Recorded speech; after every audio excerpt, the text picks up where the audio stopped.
दोस्तों कल है देवशानी एकादशी। तो देवशानी एकादशी कब से शुरू है, क्या है तिथि और क्या है शुभ मुहूर्त, इसकी बात करेंगे पहले। और कौन कौन से काम हमें नहीं करने चाहिए और कौन से काम करने चाहिए इसकी बात करेंगे। और सबसे आखिरी में बात करेंगे इसकी कथा। इसकी कथा ही अवश्य जरूरी है, जो आप सुनिए और अपने घर में भी मंगल लेके आइए। और दोस्तों ऐसी 5 चीजें बताएंगे जो आप करते हैं जब भगवान हमारे चतुर्मास 4 महीने के लिए सो जाते हैं, और अगर उनके साथ आप ये चीजें रखते हैं तो आपका घर भी खुशियां और धन धान से भर जाता है। तो चलिए दोस्तों वीडियो को करते हैं शुरू। और सबसे पहले बात करते हैं कि शुभ मुहूर्त की। तो दोस्तों दृक पंचांग के अनुसार आषाढ़ माह के शुक्ल पक्ष की एकादशी तिथि 5 जुलाई यानी कि आज शाम 6:58 पर शुरू होगी और 6 जुलाई को शाम 9:14 पर समाप्त होगी। सनातन धर्म में उदया तिथि मानी जाती है। इसके आधार पर जो है हमारी 6 जुलाई को देवशानी एकादशी मनाई जाएगी। अब हम बात करते हैं थोड़ा सा कि देवशानी एकादशी के व्रत में क्या क्या आप खा सकते हैं। तो एकादशी का व्रत फलाहार व्रत होता है जिसमें अनाज का सेवन नहीं किया जाता है। उपवास के दौरान सभी प्रकार के फल खाए जा सकते हैं, जैसे सेब, केला, अंगूर, संतरा, अनार, पपीता, आम। दूध, दही, पनीर, छाछ, मट्ठा, घी का सेवन आप कर सकते हैं। आलू, शकरकंद, गाजर, मूली, अरबी जैसी जो जड़ वाली सब्जियां उन्हें आप नहीं खा सकते हैं। टमाटर, लौकी, कद्दू, पालक, खीरा, पत्ता गोभी, फूल गोभी, परवल, तोरई, भिंडी, नींबू, हरी मिर्च आदि का सेवन आप कर सकते हैं। तो इन अनाजों का प्रयोग व्रत के दौरान किया जाता है। आप इनकी बनी रोटियां, पूरियां, चीला, खिचड़ी या खीर खा सकते हैं। बादाम, अखरोट, काजू, किशमिश, मखाने, मूंगफली आदि का सेवन कर सकते हैं। दोस्तों काफी चीजें हैं जो हमें नहीं खानी चाहिए। हमें फल खा सकते हैं और दूध, दही, मट्ठा का सेवन करें। बादाम, अखरोट हमारी ड्राई फ्रूट खा सकते हैं, बाकी और चीजें ना खाएं, जैसे कि चावल, गेहूं, मूंग, ये बाजरा, मक्का, सूजी, बेसन, ये सब चीजें नहीं खानी चाहिए। और सामान्य जो हमारा नमक है वो भी उपयोग में नहीं लेना चाहिए। लहसुन, प्याज तो वैसे भी नहीं खाने चाहिए। हींग, राई, जीरा, मिर्च मसाला ये भी बिल्कुल, गरम मसाला और अदरक, मिर्च, काली मिर्च ये सब चीजें नहीं खानी चाहिए हमें उसमें। अब दोस्तों बात कर लेते हैं हमें कौन कौन से काम देवशानी एकादशी पर भूल कर भी नहीं करने चाहिए। दोस्तों तो सबसे पहले जो है हमें देवशानी एकादशी पर चावल और तामसिक भोजन का सेवन नहीं करना चाहिए। देवशानी एकादशी के दिन चावल का सेवन पूर्णतः वर्जित माना गया है। धार्मिक मान्यताओं के अनुसार इस दिन चावल खाने से अगले जन्म में कीड़े मकोड़े की योनि में जन्म मिलता है। इसके साथ ही लहसुन, प्याज, मांस, मदिरा जैसे तामसिक भोजन का भी सेवन नहीं करना चाहिए। यह व्रत भगवान विष्णु को समर्पित है, इसलिए सात्विक भोजन ही आप ग्रहण करें। नंबर 2 पर तुलसी के पत्ते तोड़ना। एकादशी का जो दिन है वो तुलसी के पत्ते तोड़ना उस दिन अशुभ माना जाता है। तुलसी भगवान विष्णु को अत्यंत प्रिय है और उन्हें विष्णु प्रिया भी कहा जाता है। इससे तुलसी के पौधे को छूना या उसके पत्ते तोड़ने से बिल्कुल बचना चाहिए। यदि आप पूजा के लिए पत्ते चाहिए, जरूरत है, तो एक दिन पहले तोड़कर आप रख लीजिए और फिर आप उनको अपने उपयोग में ले सकते हैं। दोस्तों अगला जो है वो है बाल और नाखून कटाना। देवशानी एकादशी के दिन आप बाल कटवाना, नाखून कटवाना, शेविंग बनाना ये सब वर्जित है, मत बनाइए। ऐसा करने से दरिद्रता आती है और अशुभ फल की प्राप्ति होती है। अगला नंबर है लड़ाई झगड़े और अपशब्दों का प्रयोग। यदि पवित्र किसी नदी में आप स्नान नहीं कर रहे हैं वो एक अलग बात है, लेकिन पवित्र दिन है आज, इसलिए आप लड़ाई झगड़ा बिल्कुल ना करें और अपशब्द गालियां बिल्कुल भी ना पकाएं। मन, वचन और कर्म से शुद्धता बनाए आज रखें। एक दिन तो बना ही सकते हैं। शांत और संयमित रहें और अपने क्रोध पर भी कंट्रोल रखें। दिन में सोना नहीं चाहिए। एकादशी के दिन में सोना वर्जित माना गया है। इस दिन भगवान विष्णु की पूजा अर्चना और भजन कीर्तन में समय व्यतीत करना चाहिए। यदि हो सके तो रात्रि जागरण करें और भगवान का स्मरण करते हुए आप दिन और रात का व्रत रखिए। किसी का अपमान नहीं करना चाहिए। देवशानी एकादशी के दिन किसी भी व्यक्ति का अपमान करा तो उसके बारे में बुरा सोचने से बिल्कुल बचना चाहिए। मन में किसी के प्रति द्वेष या नकारात्मक भावना न रखें। दान पुण्य करें और सभी के प्रति दया भाव रखें। इस दिन का विशेष महत्व है। यदि कोई आपको दान दे रहा है तो उसे सहर्ष ही स्वीकार कर लें। दान लेने से मना करना पर भी व्यक्ति को पाप लग सकता है। अपनी सामर्थ्य के अनुसार दान करें और दूसरों को भी दान करने के लिए प्रेरित करें। देवशानी एकादशी पर आप बात करते हैं क्या क्या करें। इस दिन आप सुबह उठ जाइए और स्नान करिए और स्वच्छ वस्त्र धारण करिए। भगवान विष्णु की प्रतिमा स्थापित कर विधिवत पूजा करिए। विष्णु सहस्त्र नाम का पाठ करिए और ओम नमो भगवते वासुदेवाय मंत्र का भी जप करिए। फल फूल मिठाई और पंचामृत का भोग लगाइए। ब्राह्मणों और जरूरतमंदों को दान करिए। एकादशी व्रत का पालन करिए। सात्विक आहार लीजिए। एकादशी के दिन में सकारात्मक विचार रखें और आध्यात्मिक कार्यों में बिल्कुल लीन रहें। दोस्तों बात करते हैं देवशानी एकादशी उसका धार्मिक महत्व क्या है। तो देवशानी एकादशी को ऋष्यानी एकादशी भी कहते हैं और पद्मा एकादशी भी कहा जाता है। इस दिन भगवान विष्णु क्षीर सागर में योग निद्रा में चले जाते हैं और कार्तिक माह के शुक्ल एकादशी मतलब प्रबोधिनी एकादशी तक जागते नहीं है, सोते हैं। इसी काल को चतुर्मास कहा जाता है जो आध्यात्मिक साधना और संयम का समय है। इस दौरान शुभ विवाह, गृह प्रवेश, मुंडन आदि मांगलिक कार्य वर्जित माने जाते हैं। दोस्तों अब हम बात करते हैं भगवान विष्णु है जो योग निद्रा में चले जाते हैं तो उसके बाद जो है कौन से ऐसे काम है जो हमें जैसे वो सो रहे हैं तब कौन सी ऐसी चीजें हैं जो हमें रखते चाहिए जिससे हमारे घर में भी धन धान्य की प्राप्ति होती है और हमारे घर में खुशियां आती हैं। चलिए जानते हैं कौन कौन सी वो चीजें हैं।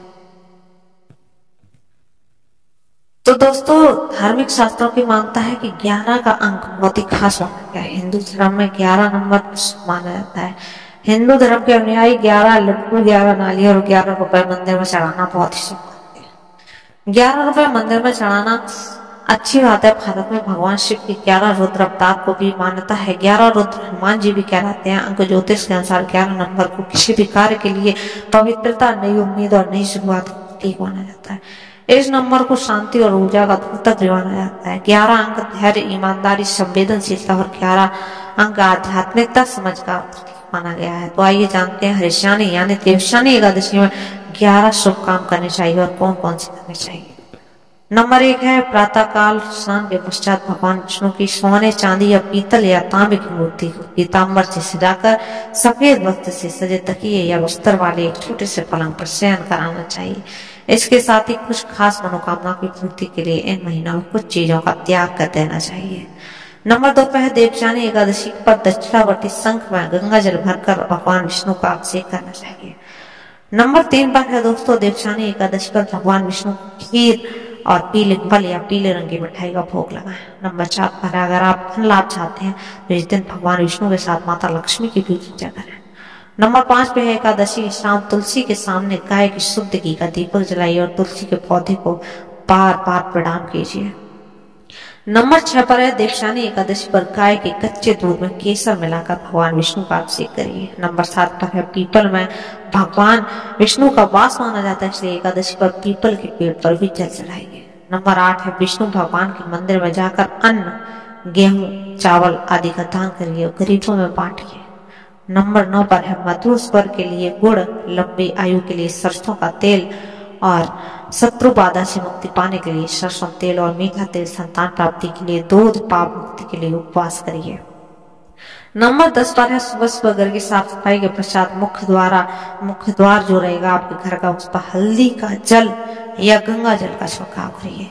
ओम नमो नारायण या ओम नमो भगवते वासुदेवाय मंत्र का 108 बार जप करिए और तुलसी की माला का जप करिए। घर में धन धान्य तथा लक्ष्मी की प्राप्ति के लिए भगवान विष्णु के साथ माता लक्ष्मी का केसर मिले जल से अभिषेक करिए। नंबर 11 की बात करें तो एकादशी की शाम में तुलसी के सामने गाय के शुद्ध घी का दीपक जलाइए और ओम नमो भगवते वासुदेवाय मंत्र का जाप करके तुलसी की 11 परिक्रमा कीजिए। इससे घर के सभी संकट और आने जाने वाले जो भी परेशानियां आने वाली हैं वो भी टल जाती हैं।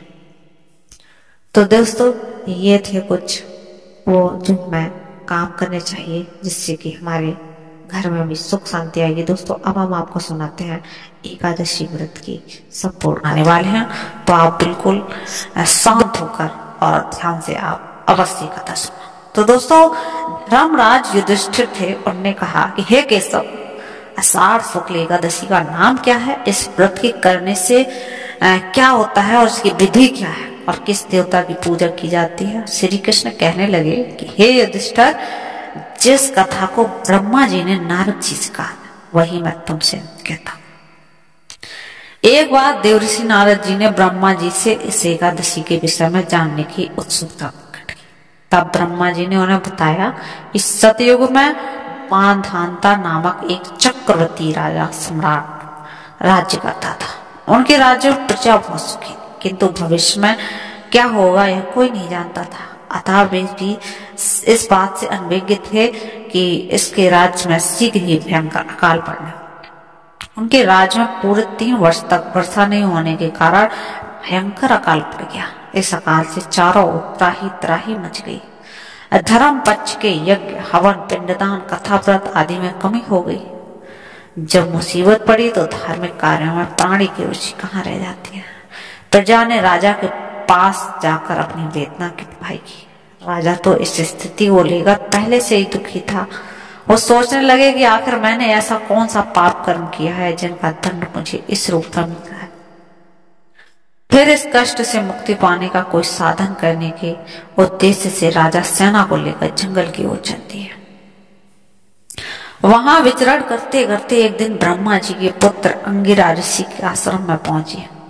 उन्हें वहां साष्टांग प्रणाम किया और जीवन ने आशीर्वाद देकर कुशल क्षेम पूछा कि कैसे। फिर जंगल में विचरने व अपने आश्रम में आने का प्रयोजन जानना चाहा कि तुम आखिरकार आश्रम में कैसे आए। तब राजा ने हाथ जोड़कर कहा, हे महात्मा, सभी प्रकार से धर्म का पालन करता हुआ भी मैं अपने राज्य में दुर्भिक्ष का दृश्य देख रहा हूँ। आखिर किस कारण से ऐसा हो रहा है, कृपया इसका समाधान बताइए। यह सुनकर महर्षि अंगिरा ने कहा, हे राजन, सब युगों से उत्तम यह सतयुग है। इसमें छोटे से पाप का भी बड़ा भयंकर दंड मिलता है। इसमें धर्म अपने चारों चरणों में व्याप्त कर रहता है। ब्राह्मण के अतिरिक्त किसी अन्य जाति को तप करने का अधिकार नहीं है, जबकि आपके राज्य में एक शूद्र तपस्या कर रहा है। यही कारण है कि आपके राज्य में वर्षा नहीं हो रही है। जब तक वह काल को प्राप्त नहीं होगा तब तक वह दुर्भिक्ष शांत नहीं होगा। दुर्भिक्ष की शांति उसे मारने से ही संभव है। किंतु राजा का हृदय एक नर अपराध शूद्र तपस्वी का स्मरण करने को तैयार नहीं हुआ। उन्होंने कहा, हे देव, मैं उस निरपराध को कैसे मार दूं? यह बात मेरा मन स्वीकार नहीं कर रहा। कृपा करके आप कोई उपाय बताइए। महर्षि अंगिरा ने बताया, आषाढ़ माह के शुक्ल पक्ष की एकादशी का व्रत करो। इस व्रत के प्रभाव से अवश्य वर्षा होगी। राजा अपने राज्य की राजधानी लौट आए और चारों वर्णों सहित पद्मा एकादशी का विधि पूर्वक व्रत किया। व्रत के इस प्रभाव से उनके रात में मूसलाधार बारिश हुई और पूरा राज्य धन हो गया। ब्रह्म वैवर्त पुराण में देवस्यानी एकादशी के विशेष महात्मा का वर्णन किया गया है। इस व्रत से प्राणी की समस्त मनोकामनाएं पूर्ण होती हैं। दोस्तों, अगर आपकी भी कोई मनोकामना है तो अवश्य व्रत रहें और कथा सुनिए, अवश्य आपकी मनोकामना पूर्ण होगी। मिलते हैं दोस्तों अगली वीडियो में। तब तक के लिए चैनल पर नए हो तो चैनल को कर लीजिए सब्सक्राइब और आप सभी मेरी तरफ से जय श्री राम। आने वाले